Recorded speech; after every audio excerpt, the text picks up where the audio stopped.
apakah ada para sahabat yang melakukan puasa Dzulhijjah itu 9 hari? Itu aja insyaallah. Assalamualaikum warahmatullahi wabarakatuh. Waalaikumsalam warahmatullahi wabarakatuh. Berkaitan dengan puasa di awal Dzulhijjah ini, apakah dianjurkan puasa 9 hari full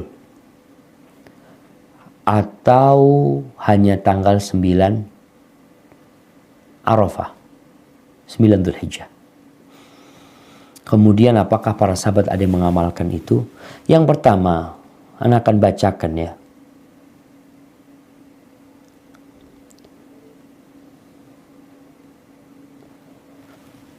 Hadis Hafsah radhiyallahu taala anhu. Hafsah ini istri Nabi. Dia mengatakan anna Nabiy sallallahu alaihi wasallam kana la yada'u siyama Ashura wal ashr wa thalathati ayyamin wa thalathata ayyamin min kulli syahr. Bahwa Nabi SAW enggak pernah meninggalkan puasa Ashura, puasa 10 awal Dzulhijjah, 3 hari tiap bulan. Namun sanadnya ini diperselisihkan.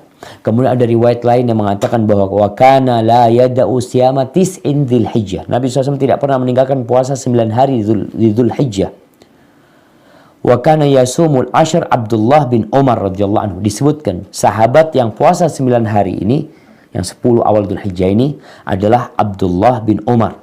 Kemudian ada riwayat bahwasanya Hasan al-Basri seorang tabi'in, dan Ibnu Sirin dan Qatadah, dan ini adalah pendapat aktsarul ulama, pendapat kebanyakan ulama mengatakan dianjurkannya puasa 9 hari berdasarkan hadis dan perbuatan para sahabat tadi.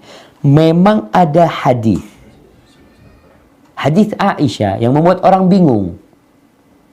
Aisyah radhiyallahu ta'ala anha mengatakan, "Ma ra'aitu Rasulullah sallallahu alaihi wasallam shaiman al-ashraqat." Aku enggak pernah melihat Nabi sallallahu alaihi wasallam berpuasa 10 hari ini. Enggak ada puasa. Berarti full Nabi enggak puasa. Gimana dengan Arafah? Nabi enggak puasa juga. Padahal Nabi nganjurkan untuk puasa. Ini Aisyah tidak melihat. Tidak melihat sama sekali. Di sini para ulama bagaimana menjawab hadis riwayat Aisyah. Aisyah ini menceritakan apa yang dia lihat. Istri Nabi menceritakan yang mereka lihat juga. Maka sebagian mengatakan yang punya ilmu tambahan itu lebih diutamakan daripada yang mengatakan tidak tahu, tidak melihat. Tapi riwayat yang lain mengatakan Nabi melakukan puasa tersebut. Manapun jamaah, jawaban para ulama tentang hadis Aisyah radhiyallahu ta'ala anha, adanya hadis yang mensifati hal itu, bisa jadi Aisyah tidak melihat Nabi SAW puasa full. Maknanya itu. Karena Nabi jelas menganjurkan puasa tanggal 9. Jadi salah satu maknanya Aisyah tidak pernah melihat, artinya tidak melihat full beliau puasa. Sedangkan hadis Hafsah dan istri Nabi yang lainnya mengatakan Nabi puasa di kebanyakan hari-harinya itu.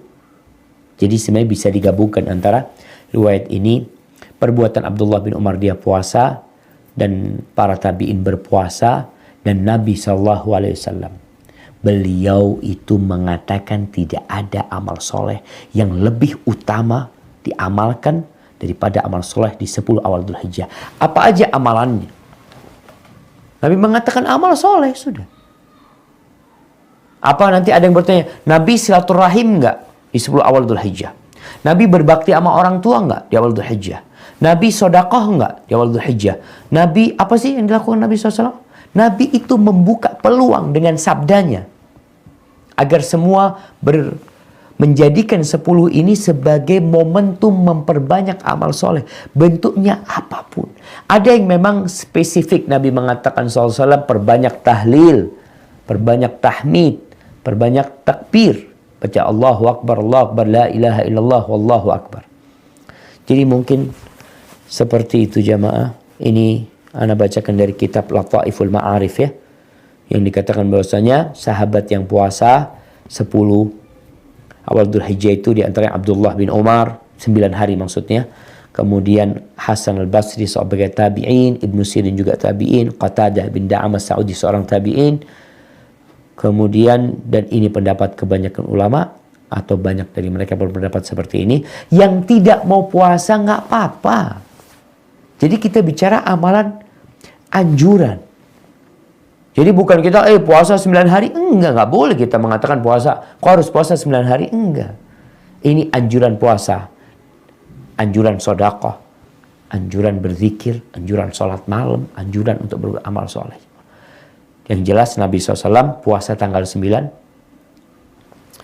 Arafah, dan beliau menganjurkan untuk melakukan puasa di 9 Dzulhijjah. Hadza wallahu a'lam bissawab, ya. Itu yang bisa ana sampaikan. Kurang lebihnya mohon maaf. Sampai berjumpa kembali. Semoga senantiasa dalam lindungan Ilahi. Wassalamualaikum warahmatullahi wabarakatuh.